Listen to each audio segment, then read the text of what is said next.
مساء الخير على كل جمهورنا الكريم واخر تحديث لاسعار الذهب في البورصه العالميه وفي السوق المحليه المصريه ومحلات الصاغه ليوم الجمعه الموافق 2/8/2024. بتمنى من كل اخ ومن كل اخت انكم تصلوا على الحبيب المصطفى عليه افضل الصلاه والسلام، وكمان ما تنسوش تدعوا لاخواتكم ربنا ينصرهم باذن الله. اما بالنسبه للاسعار فجاءت في البورصه العالميه ووصلت اونصه الذهب إلى 2439 دولار و90 سنت، بينما جت الأسعار في المحلات الصاغة المصرية.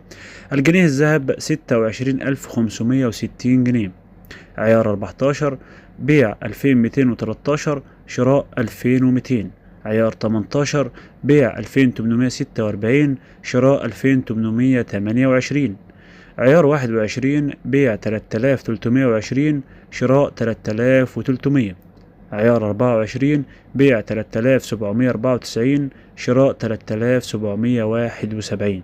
دي الأسعار في محلات الصاغة المصرية. بيتم إضافة مبلغ حوالي 50 جنيه ل 100 جنيه قيمة المصنعية، بتختلف من مكان لآخر ومن تاجر لآخر، ودي حسب شطارتك. والأسعار ممتازة جدا جدا لتماشيها مع سعر الدولار اللي وصل فيه البنوك ل 48 جنيه 72 قرش. بتمنى من حضراتكم الاشتراك في القناة وتفعيل زر الجرس. دمتم في أمان الله ورعايته.